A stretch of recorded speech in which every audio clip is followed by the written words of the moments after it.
What's up, everyone? This is Niyi Adewale, host of the Ekabo Home Financial Freedom Mastermind Group. This group meets virtually every Wednesday at 7 p.m. Eastern, and the members of this group are committed to achieving financial freedom well before the traditional retirement age. So in this podcast, you are going to get VIP access to the conversations we have about different forms of investment and creative ways to get your dollars working harder for you than you originally worked to obtain those dollars. Tonight, I am pleased to bring on a good friend, Justin Iwuji, who's been working for a Fortune 500 company where he's steadily been able to take on new roles with progressing responsibility. And outside of that, has also been investing in everything from real estate to commercial real estate to trucking. And Justin, I just want to say it's great to have you here, man. Thanks for joining. Absolutely. Thanks for having me. Look forward to this conversation. Come on now. And one of the things that we talk about constantly, and I think it's important, is kind of working that W-2, right? And it's hard for some people to understand how to really start to move up the ranks. But for you, in a short 7-year time period, you've held multiple roles and now are in a management role managing others. Do you have any tips for success in that W-2 world? Yeah, definitely. The W-2 world is a tough place to navigate. For me, I've always been a person on being focused on building my brand. And, within the W-2 space or corporate America, I think it's so important for individuals to treat every interaction as an interview. And with that, it'll allow you to really position yourself to, for other opportunities. I think when other people look at you, they say perception is reality, right? And I say that to an extent, right? Perception is reality to an extent. So, you're perceived as a hard worker, someone who can get the job done, then that in itself will help give you opportunities to be successful. Agreed. And it truly is. It's every single moment you have to make sure that you are preparing, like you said, like it's an interview, and also presenting yourself in the best light. When you go on an interview for a new job, you're wearing a suit, you're wearing a tie. And then after you get the role, people forget, how they saw you to begin with. And you need to just keep that going in order to keep maintaining that trajectory up. It makes a lot of sense. Absolutely. And Jay, kind of moving forward, right? What we talk about on this call, we have a lot of individuals that join that are working a W-2 or working a role, but are also investing outside of that. And I know that you've gotten into a lot of ventures. And so my question before we even jump into that is, what inspired you to do more than just the traditional work?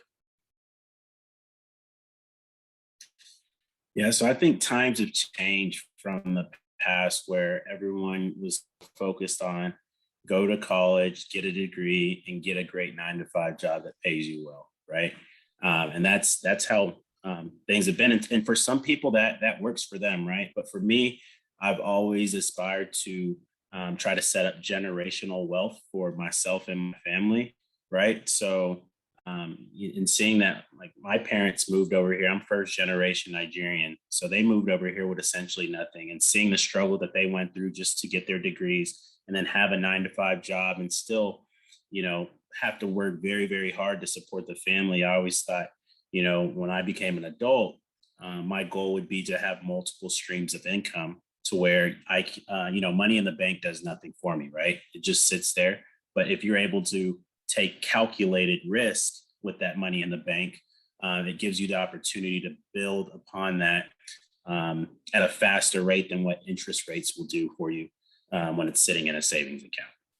And that's more true now than ever, right? Money in the bank right now is losing money so quickly, especially with the inflation rates going up. And what you talk about with the generational wealth, it's funny. There's certain words that like-minded individuals use, and this is one that I use constantly, right, to explain kind of why you're putting in the extra hours, because it does take work, right? You're working a full-time job, and you have to try to balance the two, both investing and also delivering within your role. Yeah, and even with that being said, in order to do so, it's hard work, right? And it takes sacrifice. What I see sometimes is individuals aren't willing to give up, some of their fun time, their lounge time, whatever it might be, to put in that extra work or those extra few hours to create that generational wealth, because it doesn't happen on its own. I'm a firm believer that, if it comes easy, quick money isn't real money, right? Sometimes you look up and you win, right? But more times than not, you actually have to put the work in. Agreed. Agreed. And Justin, I know that you and I both share a passion for lowering our cost of living, right? Through something called a house hack, however that may look. The individuals on this call know that that's how I got started in my investing career. Would you mind sharing how you've been able to reduce some of your living costs through that method over the years? Absolutely. So house hacking, for those who don't know, is essentially when you purchase a home and you live in that home, but you rent out the other rooms in that home to help lower your mortgage or whatever it might be. So for me, honestly, house hacking has changed my life. Right. So back in 2017, I made the decision that I wanted to purchase a home. And at the time, I didn't have a large sum of money in my bank account, right? I had worked my W-2 job and was able to save enough to put down, 3.5% on a FHA loan to purchase a home. And so when I did that, because I put down only 3.5%, I had a higher mortgage payment. And so what I decided to do at that point was to find individuals that I know and that I trust, that I can rent out the rooms within my home to help bring down my cost of living. So, to use nice, easy round numbers, let's say when I moved into my home, my mortgage was $2,500 a month. It was a 3-bedroom, 3.5 bathroom home. So each individual room had its own full bath. So I didn't have to worry about that. And so I rented out each of those rooms for, around $800, $900 a month, totaling $1,800 a month. And now I'm only paying $700 a month, in which I already knew I could afford the home on my own. But by putting those two individuals into my home, it was really putting tax-free money back into my pocket. And we can't skip over this, right? Tax-free money, right? When you talk about trying to earn more income versus finding a way to save, the more income you earn, especially from a W-2 standpoint, Uncle Sam's got to get his piece along with everybody else. But if you're able to save money, especially on where you live, that's huge. Now, you mentioned you did this in 2017. Prior to that, do you remember what you were paying for rent before you moved into this situation? Yeah, so prior to purchasing the home, I lived in a 1-bedroom apartment. And after all bills included, I probably paid close to $1,500 a month. Whereas, when I decided to purchase a home and make that investment and do the house hacking method, I was then able to only pay around $700 a month, which is, essentially cut my bills over, in half plus some, right? And that's huge over the course of time. If you think about just the round numbers that I gave, over a 3-year span of doing that, that's almost $65,000 of tax-free money back into my pocket that I would have had to spend anyway to be in that home. That's incredible. And then when you start adding up those numbers, that in turn is now money I can use to invest in other places to start multiple streams of income. So it's a sacrifice, because yes, you don't always want to live with other people. Sometimes you want your privacy. But if someone came up to me and said, "Hey, let these 2 people live with you for 3 years and I'll give you a $65,000 check," I'll do that any day. And count me in on that. If anybody does want to offer that, I am in. And I love that, because it comes back to what you said before, which is that sacrifice piece. To your point, a lot of people would not want to give up that quote unquote comfort. And when you look at this, and even like inflation and how prices are going up today, if you're not willing to give up that comfort or make a move into this type of space right now, it's only going to get harder and harder down the road. And you mentioned purchasing this in 2017, I'm sure that you've seen some appreciation over this time period as well. Yeah, not only am I, saving on the mortgage a month with the individuals living in here, but also, to your point, the equity within the home, I was able to purchase in an area that I knew was up and coming. I knew that they were doing a lot of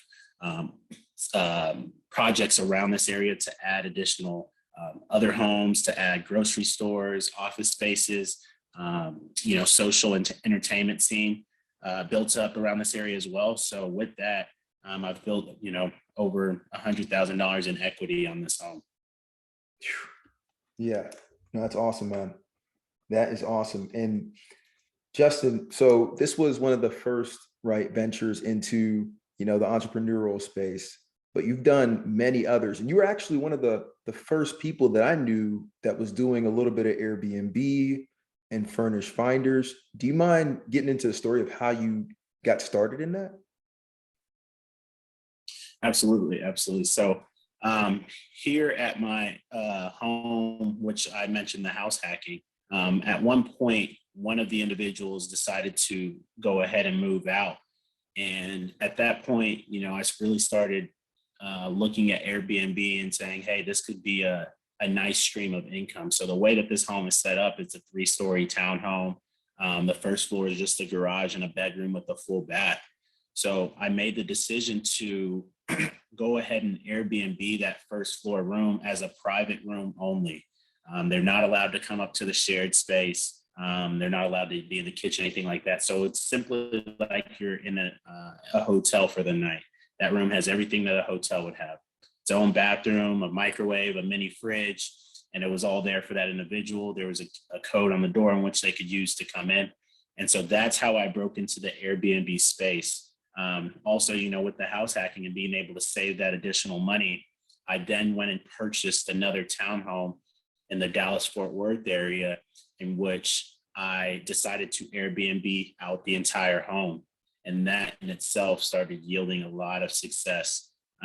So I did that for probably 2 or so years, and then decided to travel nursing blew up, right? So these nurses are on stipends, they're able to travel the country and work at multiple different hospital facilities. So lucky enough for me, that townhome in Dallas was near a couple major hospitals. So it worked out that I could use a site called Furnish Finder to get some of these nurses that needed a place to stay for an extended amount of time to rent out that home and stay there. And they're willing to pay a premium for that because it was essentially covered by their contract.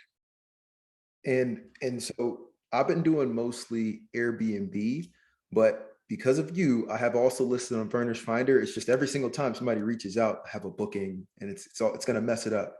But from your experience, which do you favor more, and what are some key differences in the two? Yeah, so the biggest difference is, so on Airbnb, you're listed on their site, whether it's Airbnb, Vrbo, whatever it might be, you're listed on your site. And so you're constantly getting bookings. The challenge with that is you want to always try to stay, my goal was always to have at least 20 days per month booked, right? When you compare that to something like Furnish Finder, where you're having, clinicians stay within your home, that you have a 90-day period, because typically these contracts are 3 months. You have 90 days of which that room is guaranteed filled, and you're going to make X amount of dollars. Airbnb does have more upside, right? So if my goal is 20 days a month, and then for whatever reason I had 28 days that month filled, I'm typically making more money than I would just off of Furnish Finder. But Furnish Finder is the comfort of, I know it's booked, I don't have to worry. True. Not to mention, it's probably after somebody gets through the first 2 weeks or a week and a half of getting to know the house, it's probably a lot less messages back and forth from a Furnish Finder.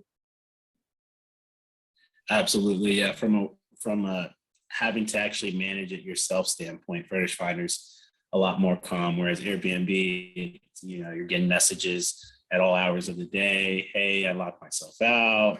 Hey, the code's not working, et cetera, right? So you have to deal with that. But that's part of making additional money.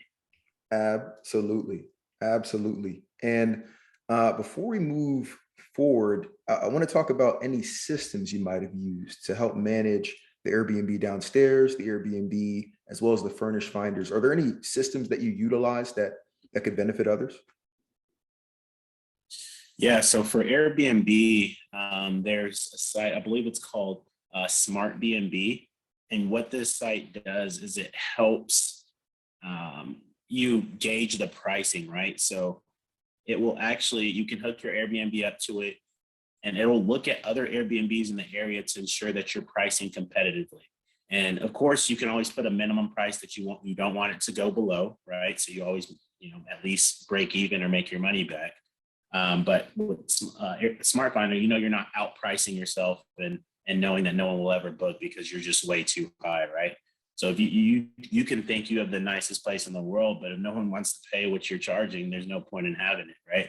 So that's Smart BNB will help you price competitively, and it really can help because when there's something going on in your city that you may not have been aware about, that all other Airbnb prices have surged, it will actually take your price up for you. Whereas before, if you had a set price, you would have had no idea. Another thing that I use to be successful is a keypad lock to get in. The last thing you want is trying to meet people, to give them a key to check in, check out. Hey, put the key in the bushes, put it under this rock, under the mat, all of that stuff. I wanted no part of that. So I actually put a keypad lock on my door to where I can create temporary passcodes for individuals to get in and get out. And so the lock that I use is called the Slage lock. And it's always been super helpful. I get a notification on my personal phone with the name of the person anytime the door is unlocked or locked. If they forget to lock it when they leave, I have the ability to lock my door from anywhere in the world. And then also for my home in Dallas, when individuals were Airbnb in there, if for whatever reason they locked the garage opener in the house or something like that, I was able to connect, since I own the home, I was able to connect to the garage system through an app to open and close the garage from at any point. And that's come in handy several times. I don't even try to get into the whole garage thing. I just say it's off limits. You are braver than me when it comes to that. But one of the things that you've gotten into in recent years, and every time we talk, I love kind of getting nuggets, and I'm still trying to figure out like, hey, how and do I want to get into this venture? But trucking business. We all know there's a shortage of truck drivers, right? And Elon's trying to solve that with automation, but you're in the trucking business right now. Would you mind just sharing how you got in the trucking business and kind of what that looks like today? Yeah, so when I invest, or when my family invests into something, we always try to look at the trends of the market and what direction is the market going. So for several years now, it's probably been 6 or 7 years now, there's been a steady decline in the number of truck drivers that have been available. And with Amazon and all this online shopping and everything, if you just sit down and think about it, you're like, well, there's a shortage of drivers, but there's an increase in demand of things needing to be shipped. So, when you combine those two things, I have 2 older brothers that I partner with on a lot of my investing. And the 3 of us came together and said, hey, this is an area that we can have an opportunity to make some money. So what we did was we decided to create a trucking company. It's called JBJE. And it stands for Jesse, Brian, Justin, for the 3 of us. But what we did was we purchased our own truck, an 18-wheeler, right? And we just do hook and haul. So, we were able to pay a small fee to be on a load board. We can see different loads that need to be run and the rates in which they're willing to pay. And we pick the loads that work for us, where we're able to take something somewhere and typically bring something back. And we've had a friend who was looking for a job at the time who had his CDL license. So it worked out perfect. We're like, hey, we're going to purchase this truck. We're starting a trucking company. We'd love to put you in it. That way you don't have to spend your own capital on a truck, and we're willing to pay you at a higher rate because we want to keep you happy and consistently make money. That is pretty cool. And I want to dig into this a bit to get some more details. So you mentioned a pick board, right? So do you actually get to select what shipments Load that you want to board. make? A load board. Yep. Yeah. So on the load board, you do get to pick. So essentially, it's just a list of all kind of freight that needs to be taken from point A to point B. And you can take a look at that. You can get an understanding of what they're paying. Typically, it's listed by the mile. And you see what makes sense for you, right? So it's like, hey, I want to go from San Francisco down to Los Angeles because I know that I look at the load board and I see more loads coming from Los Angeles back up to San Francisco. Let's do this. We'll take this load. We'll take it down there. We're also going to connect on the other load so we have something to bring back. The last thing you ever want to do in this world is to what we call bobtailing, where you take something somewhere and then you're driving back with nothing hooked on, and you're just that's an expense because you're just paying for your own gas at that point. True, true.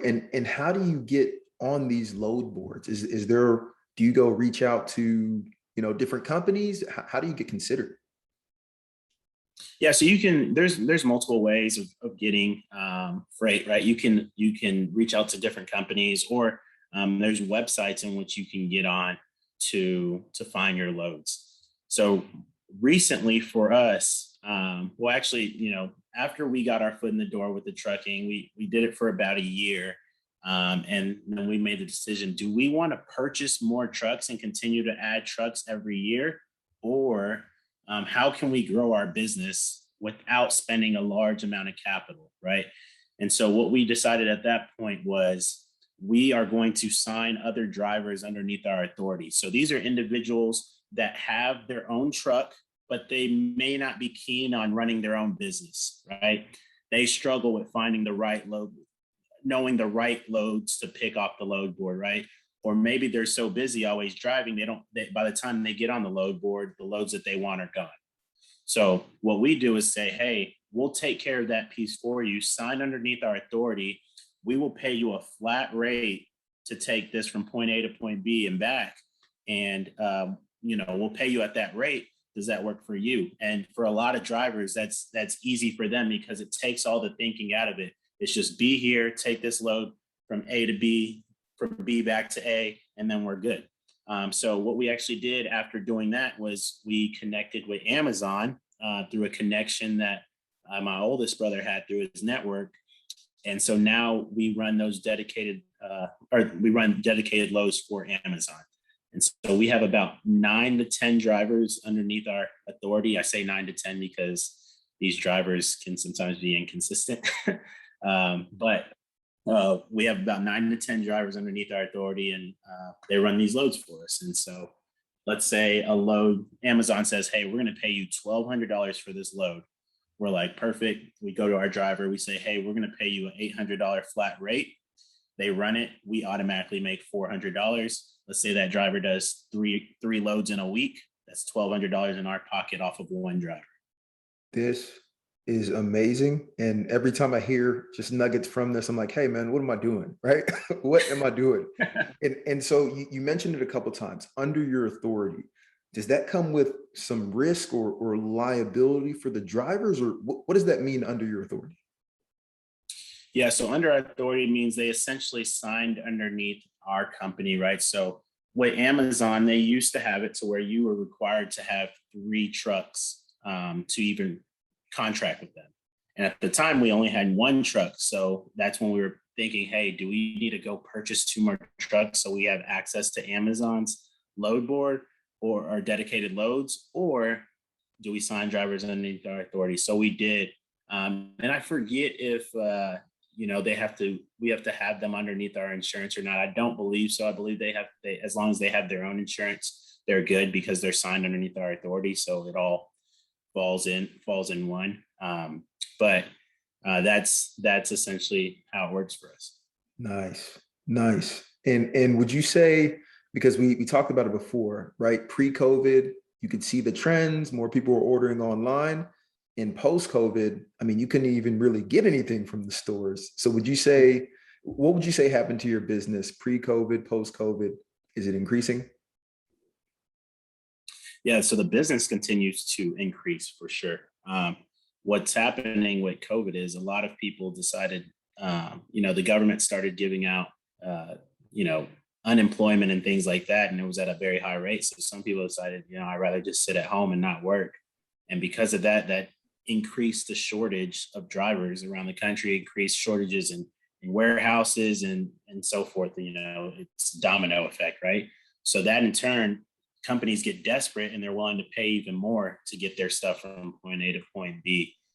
So that's really helped. That's pretty cool, man. That is pretty Uh, cool. Hmm? I will say, yeah, I will say, and with all this, right? I'm sharing all the good. There's definitely challenges that we face as we go through, right? So, with the trucking company, a huge challenge is always turnover, right? Some of these drivers, maybe after a while, they feel like they can make more doing it themselves, right? So they go off and they start running their own business, which is fine with us, right? I'm all for it. Um, Sometimes these drivers decide, mid-load that they're okay, and they don't want to do this anymore. So we then trying to find another driver to backfill.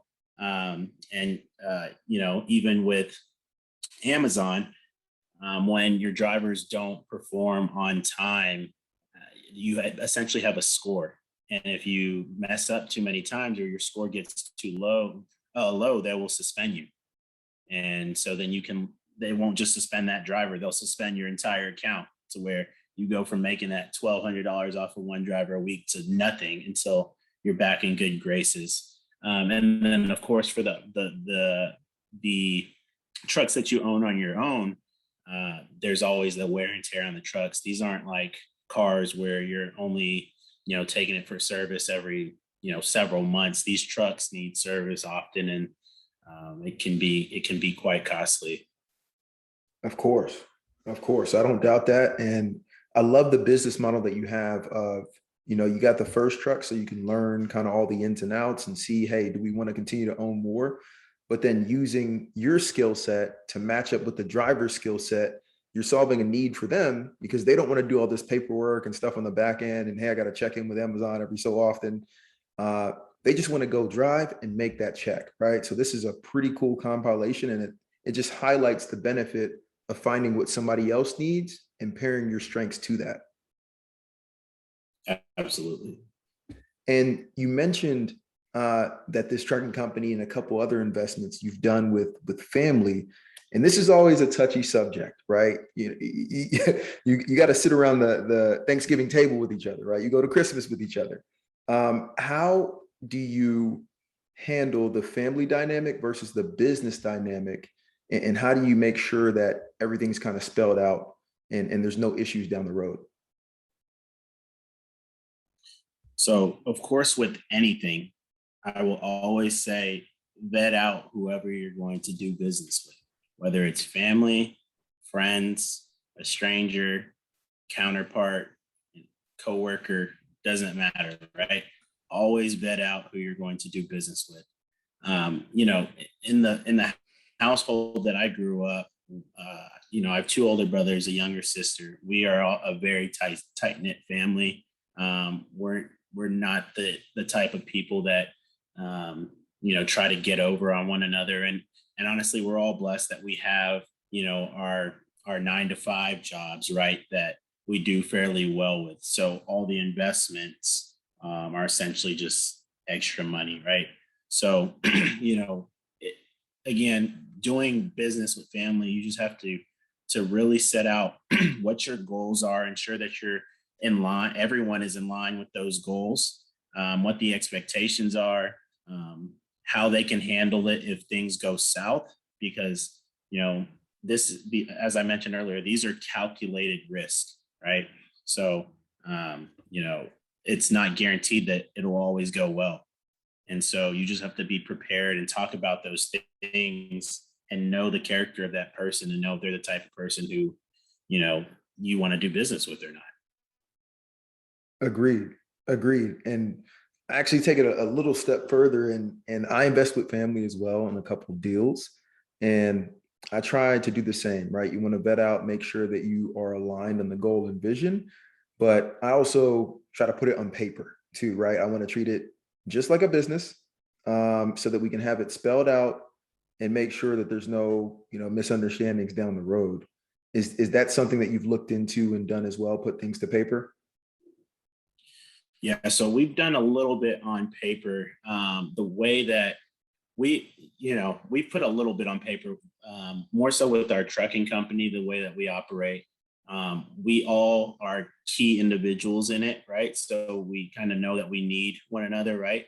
So two of us act as the bank, one of us acts as the brains of the operation. So the three of us are all needed. We can't do it without. So with that being said, we don't have that. We have it spelled out our percentages. So if all else failed, and we decided to, there's been companies that have come and tried to acquire us. So our percentages are spelled out in case we have to do a payout at some point. Hey, come on now. I love it, man. I love it. We're talking about getting acquired out here. That's awesome.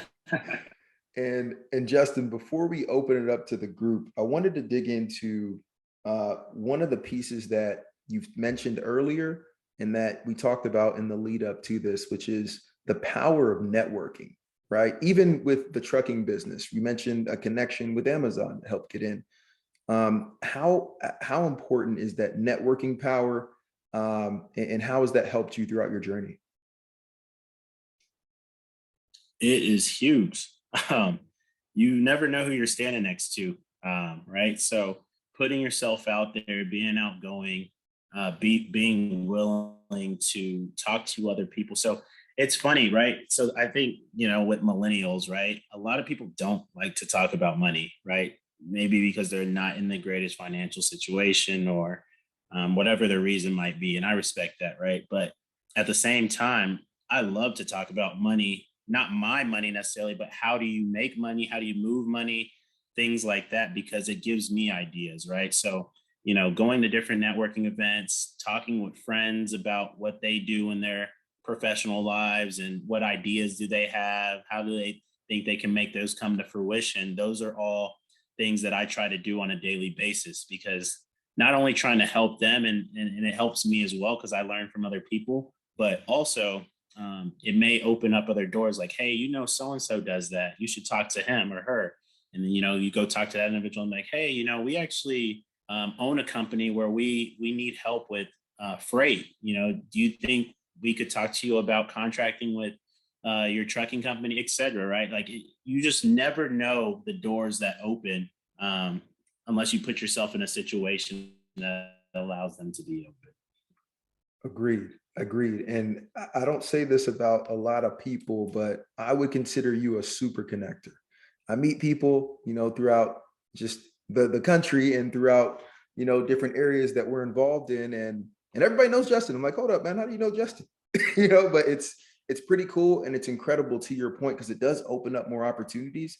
And that was really the point of creating, this forum right here, was to meet other like-minded individuals, talk about different issues that we're going through, different investments that we're involved in, to start generating ideas, potentially work together, and also just to hear it from somebody live, like, hey, this is how you can get started.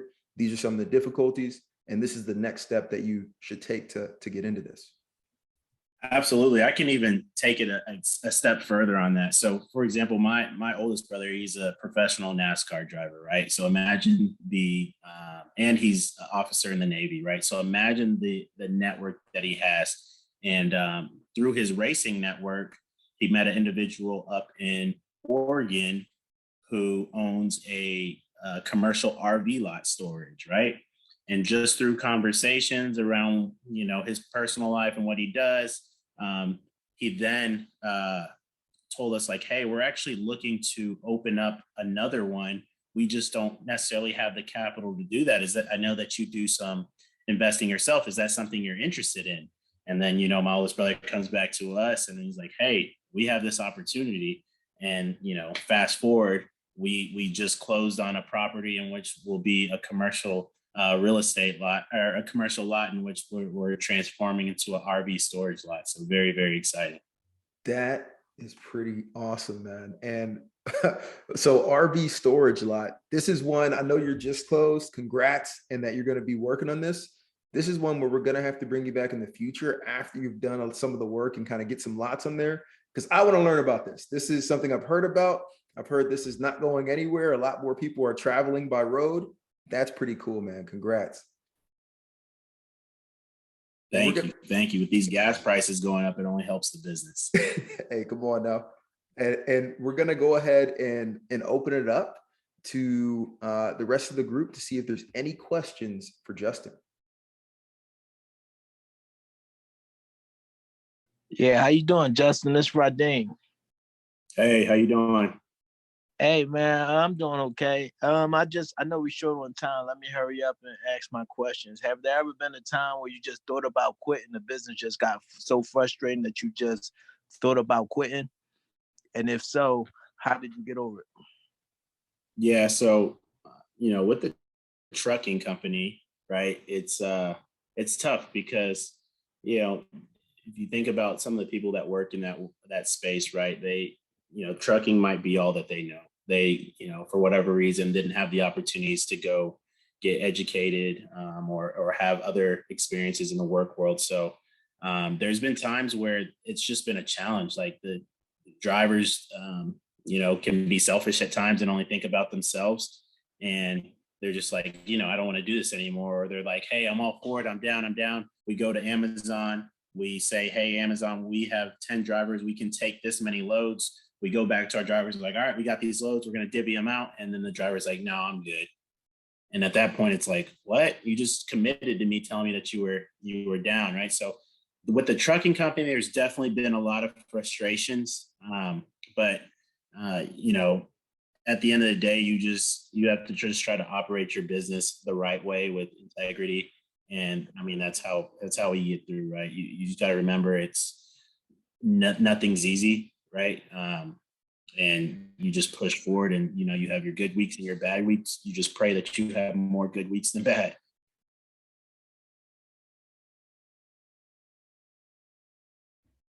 And Justin, with the last couple minutes, for those on the line as well as those that are going to listen to this later, is there anything that we can do or any goals that you're working on this year that our audience can help you with? So from my end, I mean, I would just say, definitely keep tuning in here because I'm a fan. I want to keep listening and learning of different opportunities that people are doing. I definitely am still learning. I'm not an expert, especially in the real estate space. I've come to Nice several times to ask him questions to see how he's doing XYZ. So, I learn from y'all. And so my ask is just keep listening, keep asking questions, and keep sharing because, we can all, there's so much money to be made. No one needs to be selfish, right? No one needs to really compete. Like there's so much opportunity out there. And we can all thrive. And that is why Justin is my guy. All right. I ain't paying for that plug. But no, Justin, seriously, thank you, man. I know you have long days with multiple people reporting to you now, along with multiple businesses, but we appreciate the knowledge that you're dropping and dropped. And yeah, there's definitely going to be some people reaching out to you when this episode comes out. Looking forward to it. I appreciate it. Thank you so much. Definitely. All right, Jay. Take it easy. Thank you. Thank you for listening to this episode of the Ekabo Home Financial Freedom Mastermind Podcast. If you found this content valuable, please go ahead and hit that like button, leave us a comment, and subscribe to our channel. This is going to help us continue to grow and allow more people to discover our podcast. We read every single comment and review, and it gives us even more ideas for bringing better content to you in the future. Also, if you're looking to join the group for any of the live sessions, go ahead and check out the show notes. There's a link in there that will allow you to get in contact with the organizers so that you can join this group live Wednesdays at 7 p.m. Thank you again for listening. We look forward to catching up with you next week.